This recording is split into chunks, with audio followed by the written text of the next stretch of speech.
Salah satu tokoh Bani Israel namanya Samiri. Dia memiliki hati yang busuk. Orang munafiknya lah di zaman itu. Kalau di zaman Nabi SAW ada orang namanya Abdullah bin Ubay bin Salul, tokoh munafik. Kalau di zaman Nabi Musa ada Samiri. Samiri inilah kemudian menyesatkan Bani Israel. Allah takdirkan Samiri ini melihat Jibril. Jadi ketika Jibril itu menenggelamkan Fir'aun, kemudian Jibril ini menunggang kuda, dan Samiri ditakdirkan melihat kudanya Jibril. Jadi ketika kuda itu kakinya menginjak tanah, maka bekas injakannya itu tumbuh-tumbuhan. Maka karena tahu itu adalah bekas pijakan kudanya Jibril, diambil tuh bekas pijakannya itu, dan itu menjadikan kebanggaan Samiri di hadapan Bani Israel. Dan kuda itu ditunggangi Jibril. Makanya kalau kuda itu menempel di sebuah tempat di bumi, tumbuh tuh, hidup dia. Itulah yang dilihat Samiri. Karena Samiri itu orang yang pertama kali menyeberang bersama Musa, dia orang paling depan. Sehingga Allah takdirkan dia melihat Jibril ketika menunggang kuda, dan dia tahu bekas pijakannya. Diambil tuh bekas pijakannya, kemudian disimpan. Lah ketika Nabi Musa alaihi salatu wassalam berangkat bersama 70 orang pilihan ke Bukit Tur untuk mendapatkan Taurat, dan Bani Israel dipimpin oleh Harun alaihi salatu wassalam, dia menciptakan fitnah di situ. Ketika Bani Israel merasa bersalah gitu kan, karena mereka telah mengambil emas-emasnya kaum Kibti, kaumnya Fir'aun. Karena sebelum mereka pergi, hari itu sebagian mereka meminjam emas-emas dari kaumnya Fir'aun. Ada yang mengatakan sebagian sebagai hak mereka karena sudah bekerja, mereka minta upah. Tapi ada yang mengatakan meminjam. Jadi banyak orang yang meminjam emas dari kaumnya Fir'aun ketika di Mesir. Tapi di malam hari Allah Subhanahu wa taala wahyukan kepada Musa, an asri bi ibadihi lailan, agar Musa segera meninggalkan malam itu negeri Mesir. Lah orang-orang Musa ini, Bani Israel, belum sempat mengembalikan emas kepada kaumnya Fir'aun, dibawa sampai ke Palestina, sehingga mereka merasa bersalah dengan emas yang mereka bawa itu. Dari situlah kemudian dimanfaatkan oleh Samiri. Maka Samiri kemudian memerintahkan orang-orang yang membawa emas yang bukan haknya itu untuk dibakar saja. Akhirnya kemudian Samiri menggali lubang, kemudian membakar seluruh emas-emas yang dibawa Bani Israel, yang merupakan milik kaumnya Fir'aun yang ada di Mesir. Rupanya setelah dibakar emas itu sama Samiri, dibentuk patung anak sapi. Dicetak gitu bahasa kita ini, dimasukkan, dicetak, keluar patung anak sapi. Jadi ketika keluar patung anak sapi ini, Samiri kan punya tanah yang hidup bekas pijakan kudanya Jibril. Dilempar tanah itu ke patung Samiri, tiba-tiba hidup patung itu, mengeluarkan suara.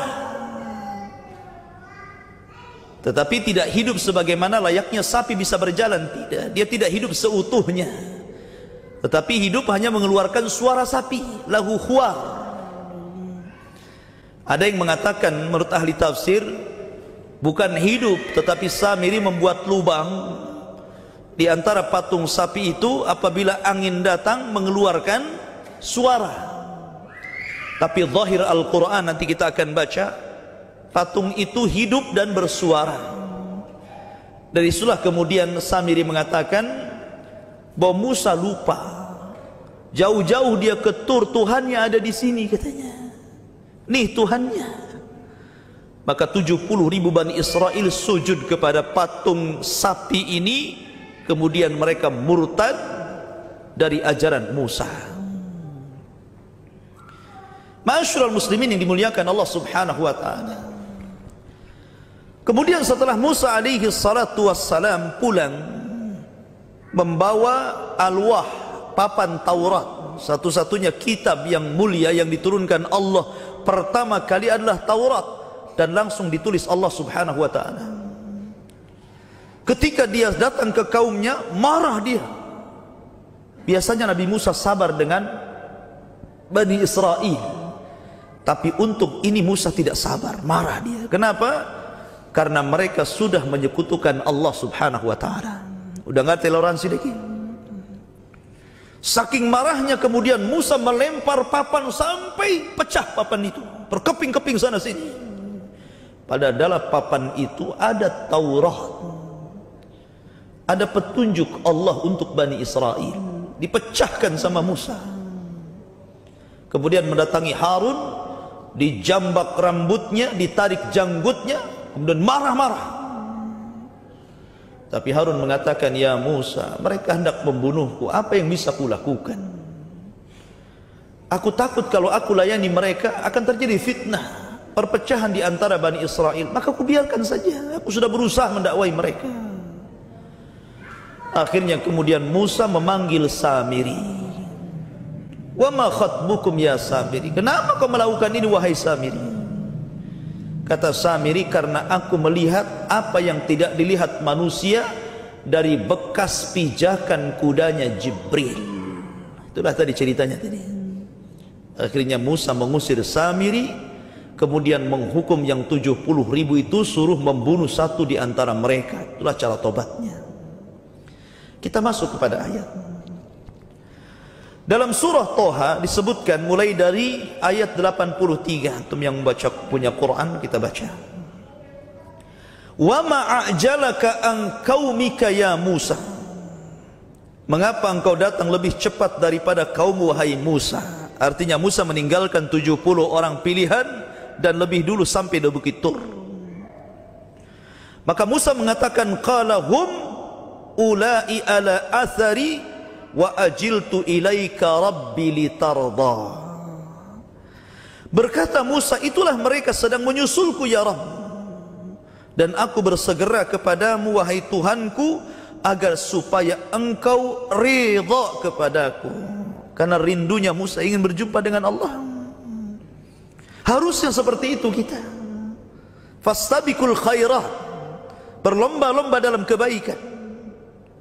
Harusnya seorang mukmin rindu dengan Allah, rindu dengan janji-janjinya, rindu dengan sorga. Setiap kebaikan fastabiqul khairat, bersegera untuk melakukannya. Kemudian Allah mengatakan, qala fa inna qad fattanna qaumaka min ba'dik wa adhallahumus Samiri. Kemudian Allah berfirman menghabarkan kondisi orang-orang yang ditinggalkan Musa. Maka sesungguhnya kami telah menguji kaummu sesudah kamu tinggalkan wahai Musa, dan mereka telah disesatkan oleh Samiri. Samiri salah satu tokoh orang Yahudi di zaman itu, munafik. Maka kemudian ketika Nabi Musa mendengar bahwa Allah Subhanahu wa taala memberitakan bahwa kaumnya disesatkan Samiri, dan dia sudah 40 hari